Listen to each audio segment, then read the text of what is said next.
সকালবেলা গরম গরম ধোঁয়া ওঠা চিতই পিঠা, সাথে থাকবে কালিজিরা ভর্তা, শুটকি ভর্তা, ধনিয়া পাতা ভর্তা। একেবারে কথা হবে না, শুধু খাওয়া হবে।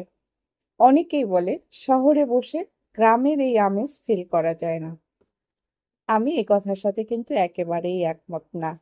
আপনাদের সাথে আজকে শহরে বসে গ্রামের স্টাইলে পিঠাপুলি বানানোর প্রসেস গুলো দেখাবো। এর জন্য আমি নিয়ে নিয়েছি চালের গুঁড়ি করে। আমি এখানে কি চালের গুঁড়ি করেছি, কিভাবে করেছি সেটা পরে শেয়ার করছি। এখন রেসিপিটা দেখাই। প্রথমে আমি চালের গুঁড়ি নিয়ে নিচ্ছি এখানে একটা বাটি দিয়ে মেপে 3 বাটির মতো। এখানে সর্বোচ্চ 1 কেজি চালের গুঁড়া আছে, দেখতে পাচ্ছেন। আমি এগুলোর সাথে লাগবে আমার কিন্তু এরকম, মানে গরম পানি, যেটাকে হাতে সহ্য হয় আর কি। সাথে দিয়ে দিচ্ছি স্বাদ মতো লবণ। এবং আমি যে এখানে 1 গ্লাস পানি নিয়েছি, এই পানিটাই কিন্তু আমার এই বেটারটা গলতে লেগে যাবে। আমি প্রথমে অল্প একটু দিয়ে একটু নেড়ে দেখে নিচ্ছি। আমি পুরো পানিটা একসাথে দেব না, কারণ পুরো পানিটা চালের মধ্যে ঘপ করে ঢেলে দিলে কিন্তু বেশি হয়ে যেতে পারে। এবার আমি পুরো পানিটা দিয়ে দিলাম। এবার গুড়গুলোকে সুন্দর মতো একটা ডো তৈরি করে নেব। একটু আমি মিশিয়ে নিচ্ছি।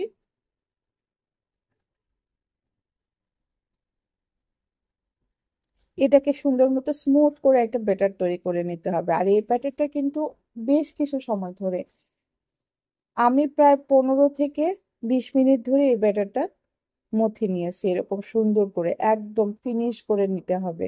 কেউ চাইলে এটা হ্যান্ড রুলস দিয়েও করে নিতে পারেন, আর কেউ চাইলে হাত দিয়েও সুন্দর করে ফেটিয়ে নিতে পারেন। আমি কিন্তু বেশ কিছু সময় ধরে ফেটিয়েছি। এটা, এই চালের গুঁড়ির একটা অপশন আছে, সেটা হচ্ছে যে পিঠা যদি ফুলাতে হয় তাহলে এটা এরকম হালকা গরম পানিতে মিশাতে হবে এবং এরকম ভাবে অনেকক্ষণ ধরে ফেটিয়ে এটাকে তৈরি করে নিতে হবে, তাহলে পিঠা ফুলবে না, এরকম কোনো কথাই হবে না। তো আমি, দেখতে পেলেন বেশ কিছু সময় ধরে আমি অফ ক্যামেরাতেও বেশ কিছু সময় ধরে করে নিয়েছি এবং অন ক্যামেরাতেও বেশ কিছু সময় আপনারা দেখতে পাচ্ছেন।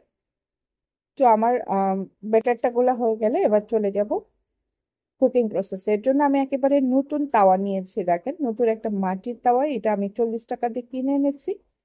এবার আমি এটা চুলা ডিম করে কিন্তু বেশ কিছু সময়, প্রায় আধা ঘন্টা ধরে আমি চুলায় বসে রেখেছি। চুলাটা ডিম করে জোরে আঁচে দিয়ে কিন্তু ফেটে যাবে। বিসমিল্লাহিররহমানিররহিম। আমি আস্তে করে দিয়ে রেখেছিলাম। এই তো আমি বিসমিল্লাহ বলে প্রথম পিঠাটা দিয়ে দিলাম।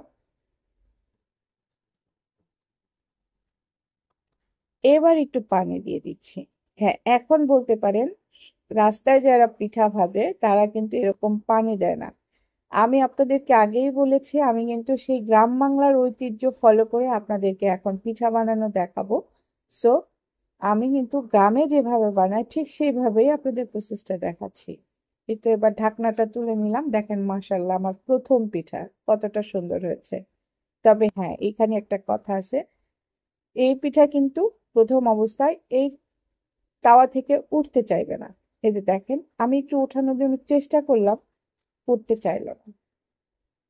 আমি আরেকটুক্ষণ সময় অপেক্ষা করবো এটা ওঠানোর জন্য। আর দেখতে পাচ্ছেন আমি একটা খরচুন নিয়েছি, এই খরচুনটার বয়স মিনিমাম 60 বছর। আমার আম্মার বিয়ের সময় এটা গিফট পেয়েছিল, সেই খরচুন।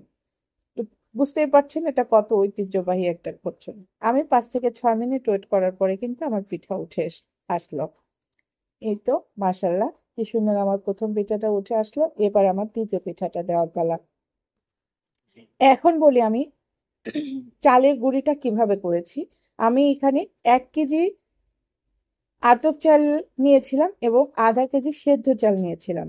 এই দুটো চালকে সুন্দর মতো পানি দিয়ে কষিয়ে ধুয়ে আমি আধা ঘন্টা পানিতে ভিজিয়ে রেখেছিলাম। তারপরে পানি থেকে ছেঁকে একটা ছাঁকনির মধ্যে নিয়ে নিয়েছি এবং পানি ঝরিয়ে তারপরে সেটাকে গ্রাইন্ডার মেশিনের সাহায্যে পিষে এরকম করে আটা তৈরি করে নিয়েছি। যেহেতু আমার গ্রামের বাড়িতে ওই যেতে হলে কল ঘরে যেতে হবে, অথবা ঢাকাতে তো আর কোনো ঢেঁকি নাই যে ঢেঁকিতে পারাবো। তো মাসাল্লাহ দেখেন আমার দ্বিতীয় পিঠাটাও অনেক সুন্দর ফুলে উঠেছে। দেখতেই পাচ্ছেন আপনারা, এখানে কিন্তু অসংখ্য ছিদ্রওয়ালা পিঠা হয়েছে, ভেতরে কোনো কাঁচা নেই, কিছু নেই, যেন উঠাতে গিয়ে কিন্তু আমার ফুলাটা ভেঙে ভেঙেও যাচ্ছে, এতটা ফ্লাফি হচ্ছে। এরকম করতে করতে দেখেন আমি অনেকগুলো পিঠা ভেজে নিলাম। আর আমি দেখতে পাচ্ছেন একটা বাটির মধ্যে রাখছি। এটার মধ্যে রাখার কারণ হচ্ছে এই পানিটাও গরম হয়ে যাবে আর আমার যে ঢাকনা, মাটির ঢাকনাটা, সেই ঢাকনাটাও কিন্তু সেফ থাকবে। তো বন্ধুরা, আমার ভিডিওটি যদি ভালো লাগে তাহলে লাইক, কমেন্ট, শেয়ার করে পাশে থেকো এবং সবসময় নতুন নতুন ভিডিওটি দেখার জন্য আমার পেজ ফলো করে চ্যানেলটি সাবস্ক্রাইব করে পাশে থেকো। ফাইনালি আমার পিঠাগুলোর লুক। আমি কিন্তু এখানে কালিজিরা ভর্তা এবং শুটকি এবং ধনিয়া পাতা ভর্তা দিয়ে সার্ভ করেছি। তো সবাই ভালো থাকেন, সুস্থ থাকেন। দেখা হবে নেক্সট কোনো ভিডিওতে। আসসালামু আলাইকুম।